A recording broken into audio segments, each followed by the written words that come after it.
Hi guys, it's time for another car park movie review with your favourite fat bald-headed guy, me. Okay, so I've just come out from watching Rambo Last Blood. Wonder if there's going to be a Rambo Last Blood Part 2. I hope not. I really hope it was Last Blood for Rambo. Yeah, Sylvester Stallone is back as Rambo once again in a film that I believe he wanted to actually have this film be the Rambo that came, Rambo Part 4, that was just called Rambo, or John Rambo, depending on whereabouts you in the world you live. This was the story that he wanted to tell in that Rambo, and then decided to focus on the Cambodia. I believe they had like two stories at the same time, and they were like, I want to do this one, then that one, and this is the one that he wanted to do first. And then he saw all the stuff that was happening in Cambodia and decided to do, you know, what we actually got as Rambo, and then push this one back far too long. Again, it's the case, the all too common case that we're getting at the moment with sequels that are being released way past their sell-by date, hoping to trade on nostalgia for the almighty lucrative, you know, dollar, pound, whatever, you know, trading on nostalgia for people's kind of affection for old franchises. And some work, some don't, and I'm sad to say this one really doesn't kind of work. It's refreshing because it is an 18 certificate film, which I thought it would have been a 15, but when the certificate came up it said 18. I was like, oh great, we're going to get some, you know, actual gore and maybe some adult themes and the like. I always like to support an 18 certificate film because I feel like you get the undiluted kind of story, as opposed to the watered down 12A shite that we've been getting for far too long now. So yeah, the story is John Rambo has now settled down at his childhood home that we saw him walking towards at the end of the last Rambo, spoilers. And he is now kind of a horse whisperer and has a semi kind of family. He has a daughter figure, which is his niece. But I think he's one of those uncles who is not really, you know, a blood uncle kind of thing. It's never really explained how he's the uncle to this young girl. They don't really go into details of anything about that, really, the familial relationship. So there's John, his niece, and kind of a, I don't know what she is, but this older woman, I don't know if she's meant to be family to his niece or like the maid. It's never explained. But this older woman who's kind of like a living companion. His niece, if you've seen the trailer, then this won't come as any kind of surprise to you. But if you haven't seen the trailer, mild spoilers. But his niece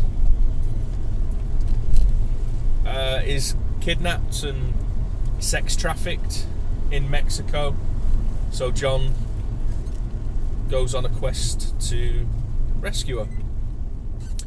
And then, as shown in the trailer, the sex traffickers, kidnappers, Mexican cartel bad guys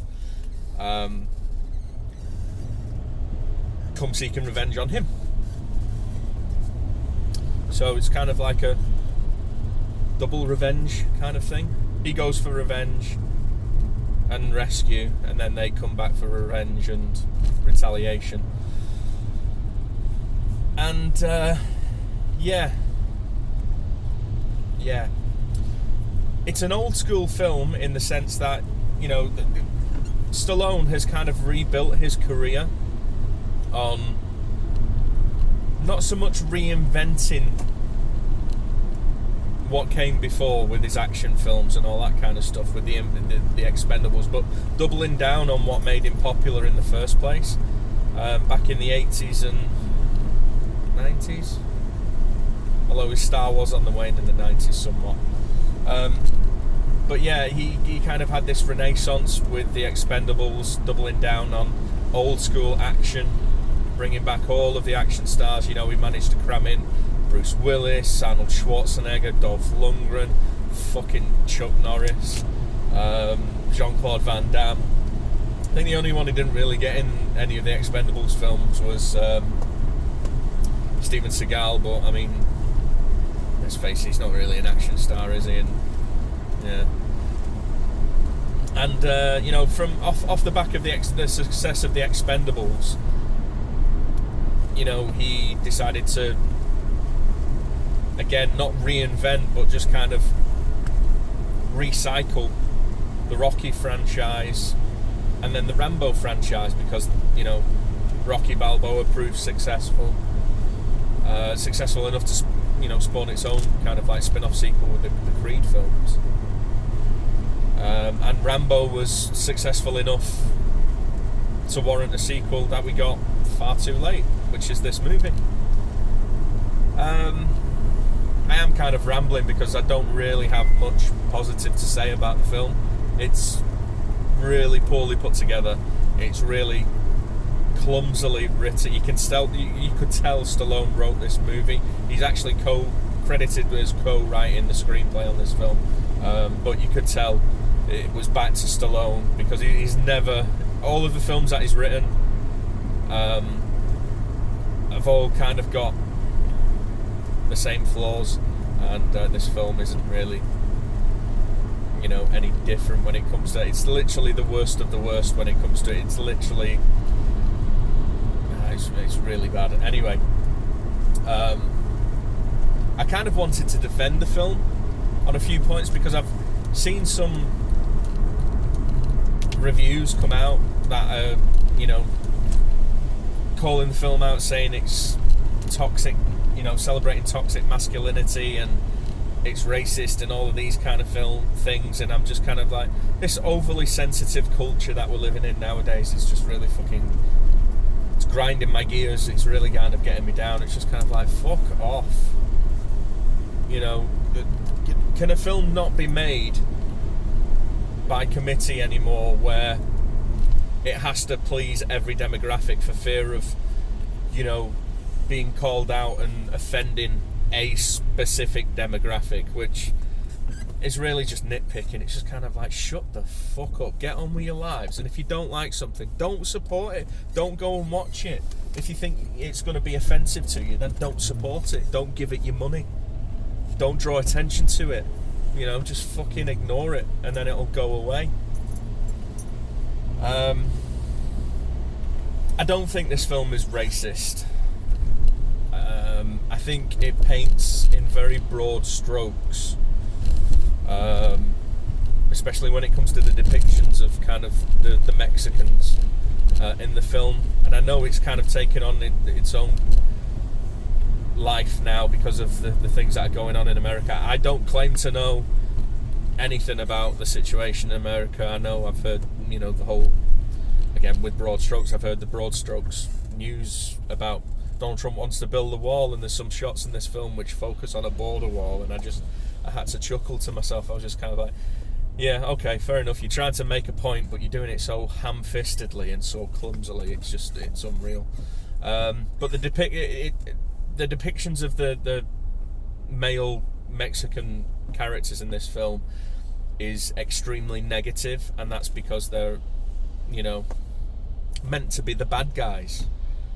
They're painting these guys as it's not trying to say that every male in Mexico is a drug dealing, sex trafficking, kidnapper, rapist, murderer. It's not. It's just saying this group of people that the film is focusing on as its antagonists are that. Not everyone else. I don't want to call anyone out in particular, but I literally saw a review where this female journalist, movie reviewer, on YouTube, said that there's not a single redeemable or good Mexican male character shown in the film. There's a doctor who patches Rambo up. He's shown as being compassionate, concerned, and not an arsehole. So you're wrong on that count. However, like I say, because this film is painting with very, very broad strokes, everything comes across as kind of clumsy and confused and muddled, unfortunately. So, come on, I've got to have something good to say about this film.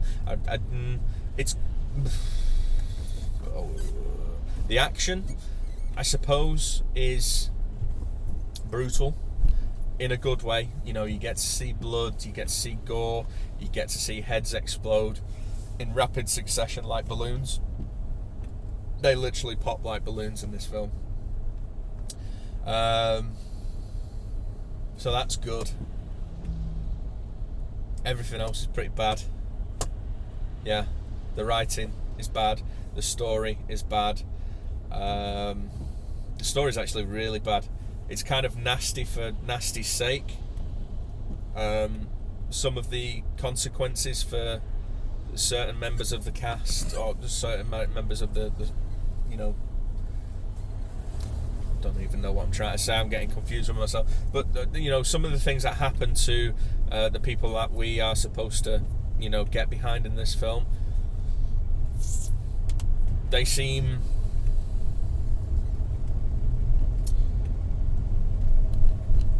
sadistic in a way that kind of reminded me of like Hostel kind of torture porn kind of stuff. It was like, I get why you're doing it. You know, this is motivation for what happens at the end of the film when Rambo, you know, goes whole hog and, you know, gives you a war you wouldn't believe. All of these bad things that happen to the good characters in this film are meant to be bad. However, they feel over the top and they feel cruel and sadistic in a way that I don't think the film actually gets over that. It's like being kicked when you're down. Some of the things that happen to some of the characters, and you're kind of like, I'm not on board with this anymore. It pulls you out of the film. It goes too far over that line, which is, you know, unfortunate. Stallone looks bored. His performance is... It's difficult to draw the line between where the character of Rambo is Stallone. Do you know what I mean? And it's the same with Rocky in a way. It's weird because like the film opens with all of the like intro sequence, showing all the production companies, and the first one up is Balboa Productions, and I just felt that was kind of weird seeing Balboa Productions, which is, you know, the words, and then underneath it has Rocky's hat, and I'm like, why are you reminding me of his other famous franchise? It just felt really weird. And then as the film progresses, it's difficult to differentiate between how Stallone is playing Rambo and Stallone is playing Rocky in these later films now. They feel like the same character to a degree, and I don't know if it's because he's playing them very similarly or if he's just playing them as an extension of himself. But Rambo in this film, he doesn't feel distinct and different and separate enough than what Rocky did in Rocky Balboa. And I'm not talking about the Creed films, because the Creed films were, you know, well, I suppose the first Creed film, the second Creed film is, But yeah, they feel like the same person now. They feel like they've been smushed together. Something else that kind of amused me is there's a shot when John gets back from Mexico after the first kind of act of the movie, and he's got this kind of, rugged and kind of like dirty, torn up old jacket, and I was like, with Stallone's physique, he's obviously been popping the HGH. I was just kind of like, he's shown in kind of like with the light behind him, stood up a road, and you're looking at him through like a car windscreen, and his silhouette is that of Jason Voorhees. And then like the end of the film, I was kind of like, this is what you get, like the final act of the film where everything goes full on Rambo, and people get eviscerated left, right and centre.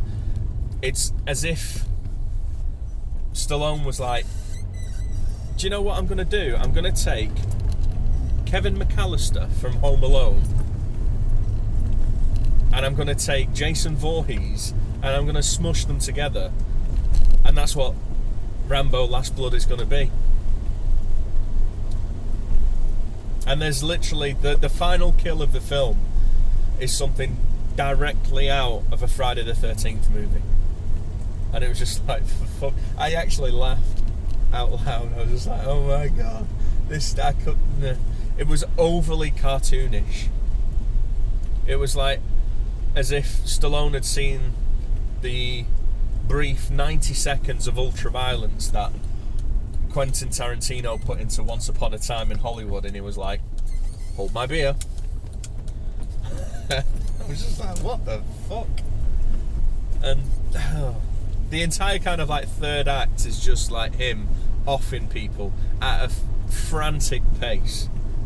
Like there's literally no time to breathe between one kill and another. It's just kind of like kill, kill, kill, kill, kill, kill, kill. And geographically it makes no fucking sense whatsoever, because 1 minute Rambo is at the other side of like the field on the far, and spoilers, a part of the film is like these tunnels that he's kind of dug out underneath the farm, and like 1 minute he's all the way on the other side, and then the next minute he's in the perfect position for this guy who walks into a booby trap for him just to double tap him in the head. And it's just like, what? Has he got a fucking teleporter or something? It makes zero sense. The only thing that kind of got me through that is like there are practical effects. There are some really bad bits of CGI mixed in there, but by and large, like the deaths and the kills in this movie looked practical. There's actual bodies, there's heads that are exploding, and like I say, every now and then there's a tiny little bit of CG in there to enhance it, a little bit of CGI blood, but there's plenty of actual claret on display in this film, which is nice to see, and that's about as much as I can say on the positive side of it. It's just not a very good film, and I understand that I have kind of like gone on record and said I'm not a Stallone fan, and I don't feel I'm being overly critical or unfairly critical against this movie. I just don't think it's very good, and I was actually surprised, because I thought this is so bad that Stallone must have directed it. But it wasn't. It was directed by, is it Adrian Grunberg? Don't know who he is off the top of my head. I would have to IMDb him.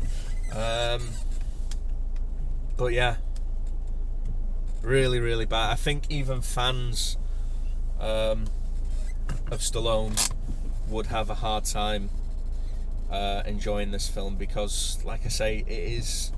parts of the movie is nasty just to be kind of nasty, in order to give Rambo a viable motivation for him to go, full on Rambo in the third act. Oh yeah, There are 2 montages in this film as well. Because that's why I thought Stallone had directed this, because Stallone loves a good fucking montage.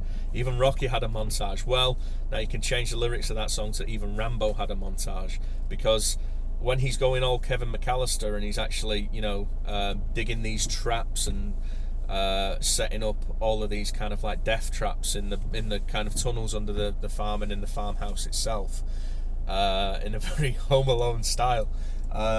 It literally goes through the full montage, and you're like, here we go, he's gearing up and all this kind of stuff, and then he goes away and has one quick scene back down in Mexico, and then he goes back to the farmhouse, and then we have another montage of him doing exactly the same shit with bow and arrow and setting up more traps and doing this and doing, and I'm just like, we've just had that scene literally 5 minutes ago. Did someone forget? It felt redundant. Yeah. So, bad story, bad acting. Stallone really does feel dead behind the eyes, and there's absolutely no emotion from Stallone in this film whatsoever, in a film that, in the right hands and with the right performance, could have actually been quite emotional and quite sad, and delivered a little bit of pathos or something, but in scenes where he's meant to be sad and hurting and hanging on by a thread, you get none of that, because he's just literally deadpan and dead behind the eyes, and there's just no emotion or emoting coming from him in this whatsoever, which I don't know if it's his age or if he just wasn't really... I can't see him not being interested or invested in the movie, because it's one of his babies, so I can't see it being that. But I don't know, maybe he's just too old for this shit. Maybe he should take a leaf out of Danny Glover's book and just hang it up now. I can't see another Rambo film happening after this one. It was interesting actually that the people in the screening, and there wasn't many, but the people in the screening were all they were all older people. Probably people who were, conservatively speaking, I'd say roughly around double my age, and that was interesting to see, like, these grey-haired people in watching a film where there was so much kind of violence and kind of like perverse torture and all that kind of shit. So yeah, if you want to watch a film that is like this but better, I would say go and watch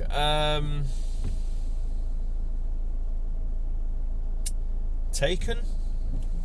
I know it's not a great film, but it's this kind of film but done better. Or Man on Fire. That's a much better film with similar themes and better performances and just better all round. But yeah, so as a non-Stallone fan, I'm sad to say that Rambo Last Blood it's a 1 star out of 5. Skip it, I'm afraid, guys. Thankfully it's only 90 minutes long, so if you do decide to go and watch it, then your pain shouldn't last too long. But even that 90 minutes kind of dragged out because it's really poorly kind of paced. Like, the first act happens and then there's not really a second act per se. There's the first act, and then there's something that happens in the middle of the first act and the third act, and that's where it kind of sags and feels like 2 acts bolted together with kind of like a little bit in the middle, but not enough to be a full-blown second act. So yeah, Rambo Last Blood, hopefully Final Blood, 1 star, skip it, load of shite. That's it. I'm home, so I'm gonna go and maybe watch a better film. I might go and throw First Blood on. Yeah. Bye.